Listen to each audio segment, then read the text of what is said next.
Assalamualaikum warahmatullahi wabarakatuh. Halo semuanya, saya Sahla Ramawati, mahasiswi Institut Imulkan Jakarta, Fakultas Tarbiyah, Prodi Pendidikan Agama Islam, semester 7. Tentu telah kita ketahui, di setiap tahunnya tepat pada bulan Zulhijjah, seluruh umat muslim memperingati Hari Raya Idul Adha, yaitu sebagai tanda bukti kita mendekatkan diri kepada Allah SWT dan rasa syukur kita atas nikmat yang telah Allah berikan dengan melaksanakan sholat id dan penyembelihan hewan kurban. Perintah ini dijelaskan dalam Quran Surat Al-Kautsar ayat 2, Bismillahirrahmanirrahim, Fasholli lirabbika wanhar. Maka laksanakan sholat karena Tuhanmu dan berkurbanlah. Idul Adha atau biasa disebut juga dengan ibadah kurban tentu memiliki sejarah yang mana dikisahkan oleh Nabi Ibrahim alaihissalam dan anaknya Ismail. Lantas, bagaimana kisahnya?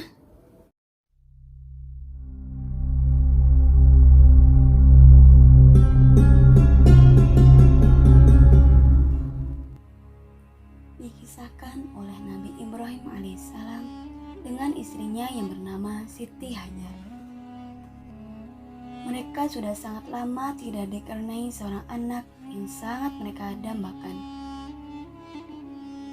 Nabi Ibrahim alaihissalam terus berdoa kepada Allah SWT.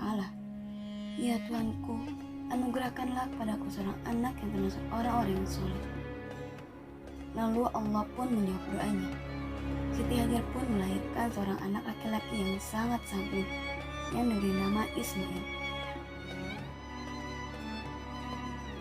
Pada saat Ismail tumbuh beranjak dewasa, di suatu malam di saat Nabi Ibrahim tertidur, ia bermimpi bahwa Allah memerintahkannya untuk menyembelih putra tercintanya Ismail.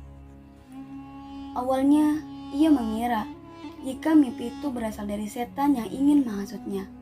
Namun mimpi itu berulang kali mendatangi tidurnya, hingga ia yakin bahwa itu merupakan wahyu Allah.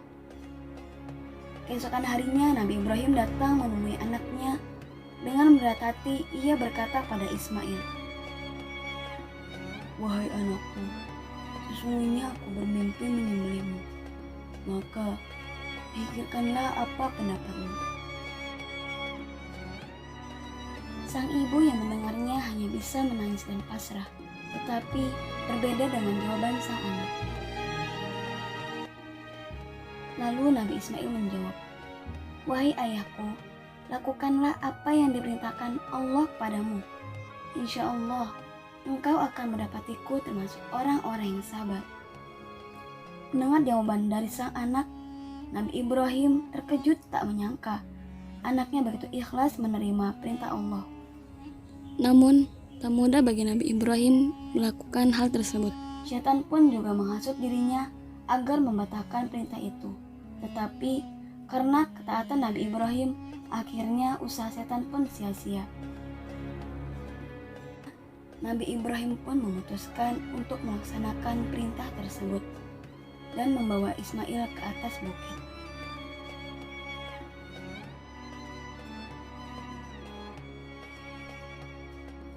Sebelum penyembelihan dimulai, Ismail menyampaikan sejumlah permintaan kepada ayahnya. Lalu Nabi Ibrahim pun memulai membaringkan Ismail di atas tanah. Namun ketika penyembelihan dimulai, hal aneh pun mulai terjadi. Pisau tajam itu tak mampu menyembelih Ismail, dan seketika Allah menggantikannya dengan seekor domba jantan. Seketika itulah domba tersebut disembelih sambil diiringi takbir Allahu Akbar, Allahu Akbar, Allahu Akbar. Nah, itulah sejarah awal mulai ibadah kurban yang dikisahkan oleh Nabi Ibrahim alaihissalam dan anaknya Ismail, yang kemudian menjadi ibadah sunnah utama bagi umat muslim di dunia. Terima kasih. Wassalamualaikum warahmatullahi wabarakatuh.